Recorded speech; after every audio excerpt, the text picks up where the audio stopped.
Meus amigos e minhas amigas, bom dia. Todos vocês que nos acompanham do nosso grupo de reflexão bíblica São Jerônimo, Paz em Cristo Jesus. Hoje, dia 15 de agosto, dia em que nós celebramos a solenidade da Assunção da Bem-aventurada Virgem Maria. Por razões pastorais, de fato, esta festa haverá celebrada no domingo, mas hoje é o dia da Assunção. O texto que a Igreja propõe para a nossa leitura é o texto de Lucas, capítulo 1, versículos de 39 a 56.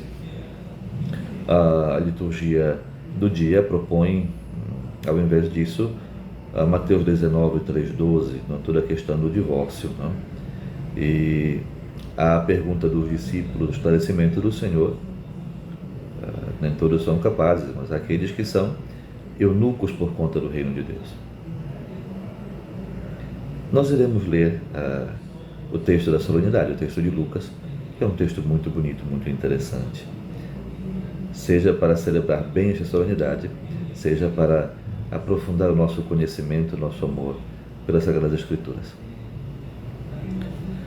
Naqueles dias, Maria se pôs a caminho para a região montanhosa, dirigindo-se apressadamente a uma cidade da Judá. Entrou na casa de Zacarias e saudou Isabel.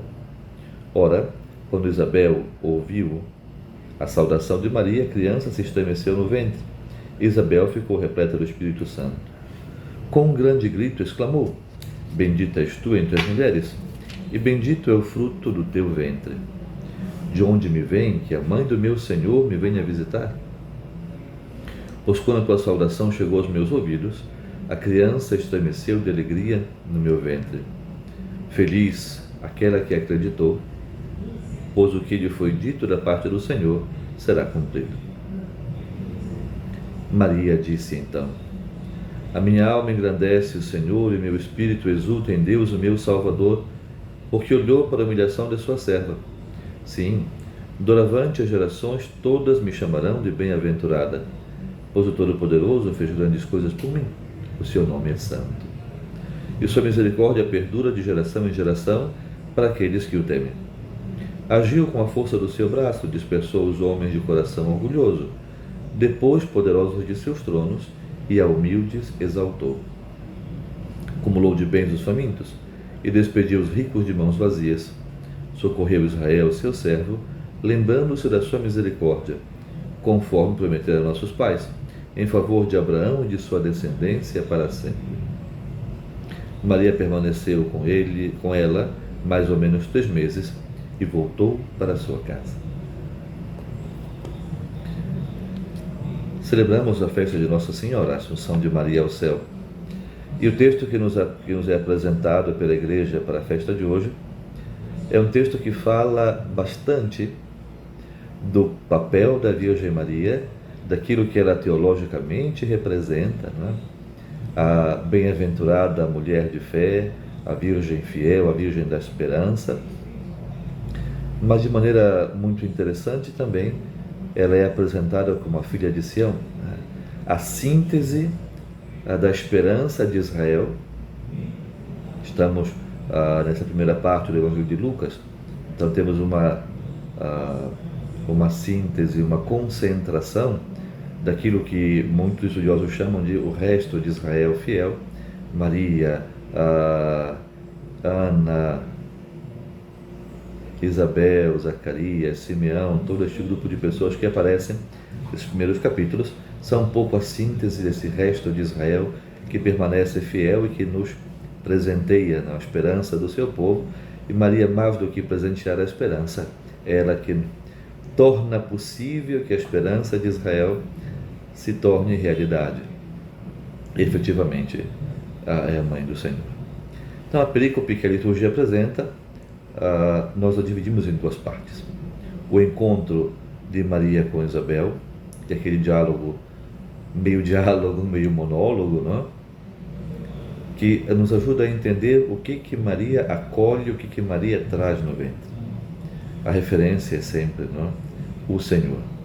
Bem-aventurada a mãe do meu Senhor. Como eu posso merecer que ela me venha visitar? Nos lábios de Isabel, a síntese daquilo que a Igreja pode reconhecer na Virgem Maria. Bendita és tu entre as mulheres, bendito é o fruto do teu ventre. Ou alguns versículos à frente, encontraste graça, é bendita porque fostes agraciada por Deus de maneira especial. A referência, portanto, não é Maria por Maria, mas é por aquilo que Deus nela encontraste graça. Foste encontrada agraciada. E a generosidade da resposta com que ela responde, com que ela diz ao chamado. Neste texto, mais do que a força teológica, a narrativa nos ajuda a enxergar virtudes e valores que servem para que a Igreja possa encontrar um caminho no seu peregrinar rumo ao céu e na efetivação da sua missão de testemunhar a esperança no mundo. Apressadamente, Maria se dirige à casa da sua parente Isabel. Neste advérbio, é comum, uma leitura pastoral deste texto, encontrarmos com qual disposição a Igreja deve se dirigir ao mundo para levar o anúncio da salvação. A intencionalidade na narrativa de Lucas não é contar à prima Isabel daquilo que lhe aconteceu. A motivação é encontrar a prima parente de mais idade e mais dificuldade de se colocar a serviço. O serviço mesmo, portanto, que nós prestamos ao mundo, seja na liturgia, na catequese, na dimensão social, a disponibilidade e presteza com que nós servimos diz da grandeza da ação de Deus em nós. Então, na disponibilidade generosa de Maria, fala aquele que ela traz no ventre. Na disponibilidade, generosidade e perseverança da Igreja, fala a força do Espírito que cobre a Virgem Maria e continua a cobrir, tornar a Igreja fecunda, não só de filhos, mas de gestos que ajudam a construir o reino. A dimensão da missão, do serviço, da generosidade deve vir acompanhado de uma clara consciência de que a nossa vida é tocada pela graça do Senhor. Neste canto, o Cântico do Magnífico, um dos mais belos cânticos do Novo Testamento, colocado nessa primeira sessão de Lucas, que é cheia de composições poéticas, literárias, né? Vários cânticos.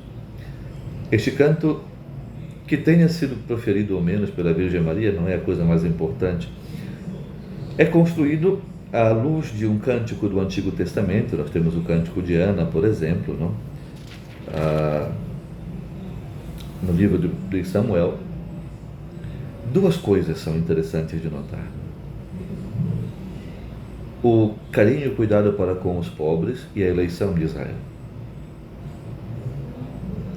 Então, não se faz a história da salvação, não se vive a Igreja, não se reconhece a ação do Espírito se a gente não reconhece que o Senhor olha com um olhar de predileção, de amor para os mais pobres.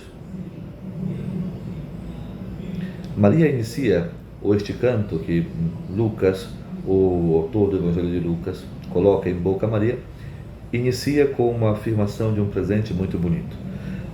A minha alma engrandece o Senhor e meu espírito exulta em Deus, o meu Salvador. A construção do presente no presente, depois as afirmações, tudo aquilo que o canto vai dizer, são colocados em outro tempo verbal.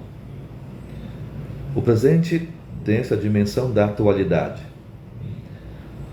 e de uma atualidade que nós podemos dizer até perdurante, continuativa. A minha alma engrandece e continua engrandecendo porque reconheço que o Senhor continua agindo. Todo o restante do canto recupera uma memória da história de Israel. O Senhor olhou para a humilhação da sua serva, o Todo-Poderoso fez grandes coisas em meu favor, a sua misericórdia se estende, agiu com a força do seu braço, dispersou os orgulhosos, cumulou de bens os famintos, despediu os ricos de mãos vazias, socorreu Israel. Canto o louvor e a gratidão a Deus, a minha alegria por ser tocada, porque O Senhor que agiu na história de Israel continua agindo em mim. E se fazendo um pouco síntese da esperança do antigo Israel, Maria abre a porta para a nova humanidade. A Igreja ensina que em Maria temos a síntese daquilo que a Igreja deve ser. Não? Portanto, cantando este cântico, a Igreja, como Maria, ou como diz a liturgia da Igreja, inspirada no mesmo hino que ela cantou, canta a certeza, a memória agradecida do Senhor que age na sua história e anima a esperança de ser continuador desta graça. O texto termina, a perícope termina de maneira muito simples, não? Maria permaneceu com ela mais ou menos 3 meses e voltou para sua casa. Terminado o tempo da visita, o canto termina a visita. Para a Igreja, a visita não termina. Nós continuamos prolongando a visita de Deus no tempo e na história para sermos anunciadores desta graça. Bendito aquele que crê, se faz memória do amor de Deus e missionário da esperança nova. Então este cântico continua sempre atual, porque é a recordação constante da memória grata do povo de Deus e é um estímulo para a Igreja para continuar animado na esperança a ser o proclamador da libertação, da graça, do perdão, da misericórdia. A misericórdia se estende de geração em geração sobre aqueles que o temem. Portanto, chega à nossa geração como um presente e uma responsabilidade, e da nossa geração para frente como um empenho de continuar no mundo a construção. A construção, o trabalho por tornar cada vez mais visível, compreensível, efetivo, presente o Reino de Deus. Um abraço grande, uma boa festa da Assunção de Maria e até o nosso próximo encontro aqui no nosso grupo de reflexão bíblica São Jerônimo.